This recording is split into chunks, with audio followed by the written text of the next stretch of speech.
Okay, so welcome back. A couple of things that I want to share with you before we go on to actually um, finishing the pleating. The first thing that I want to share is I've just bought this, garden spray bottle. It cost me 99 pence and it's ideal for spraying on top of the fabrics. Now what I've done is plain water with a little bit of cornstarch in the water, and I've just shook it. And cornstarch is just to stiffen the fabric up slightly. And I've basically just sprayed this, and then what I'm going to do is I'm going to press this with my new steam iron. And that's the next thing that I want to talk about. Okay, irons has been one of my biggest spends. Over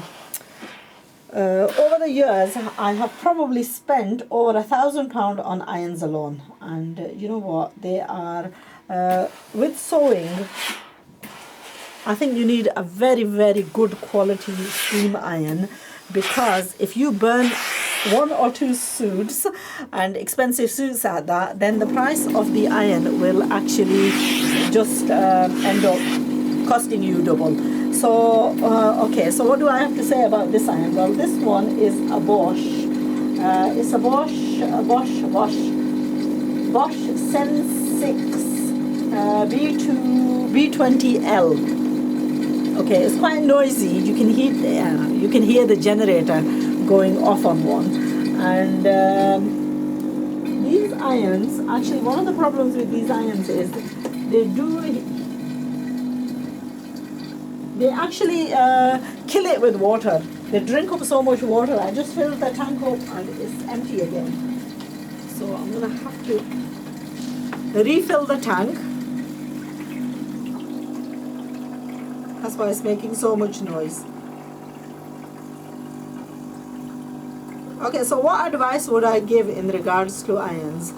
Well, I went into my last iron was bought from Comet, and Comet closed down, and I was actually at a bit of a loss because it still had, I bought extended warranty, and the warranty that I bought was the instant replace warranty. But once Comet closed down, I was a bit stuck on what to do until a friend of mine suggested that I get in touch with them online, which I did. And when I phoned them up, I explained that I had a 5-year warranty and my iron had gone. And what they said was that they'd refund me the money. So they did refund me, and then what I did was I actually opened up the whole of the iron and experimented. And luckily, what I realized was there was actually the generator, the water had actually leaked and it corroded apart on the inside. And I looked online and managed to find a small part which actually I paid £1.50 for, and then I replaced that part with the one that was corroded, and luckily the iron continued to work for another 6 months. Anyway, it's given up on me again, so I went in this time round. I went into Argos to look for an iron. Now, a couple of lessons that I'd learned were that if you're going to buy an appliance like an iron, then get an instant replacement guarantee.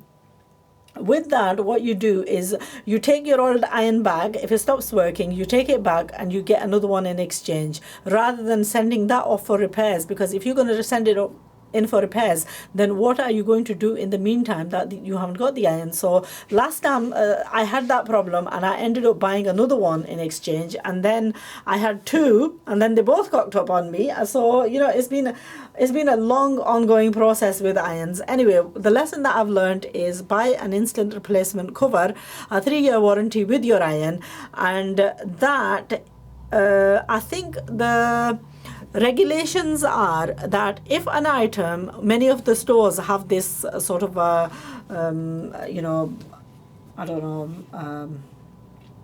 clause on buying, that if it's an item under £150, then they would replace it instantly. If it's over £150, then it would be a service care.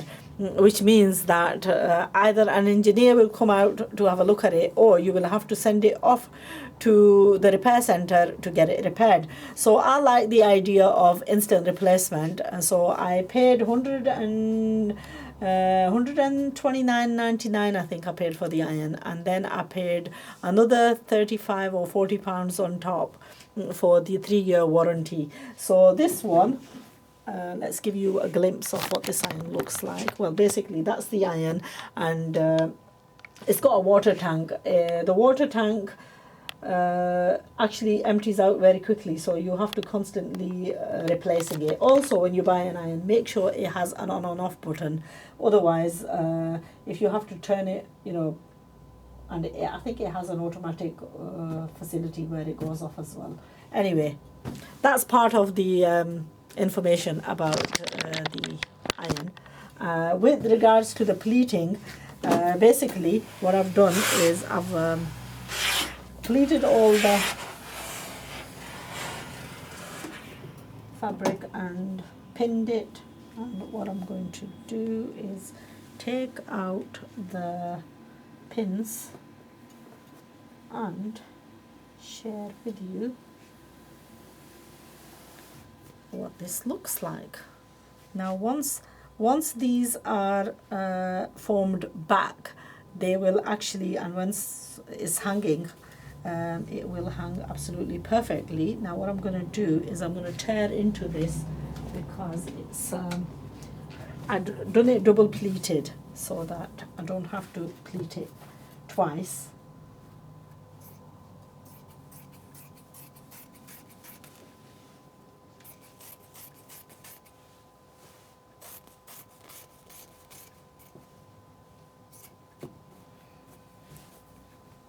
Now the pleats are already formed, so what I'm going to do is separate the pieces.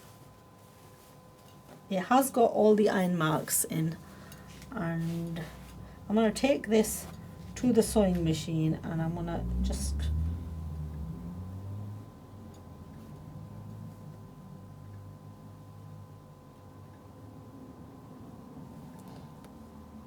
fold all these back into the positions that they were, and then do a seam.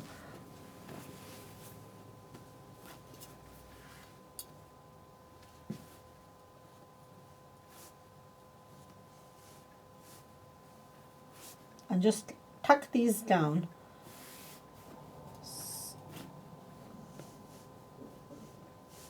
because you know exactly where the folds are now going. So once these folds are done, and you hold it straight, it will actually keep a lot of the folds in.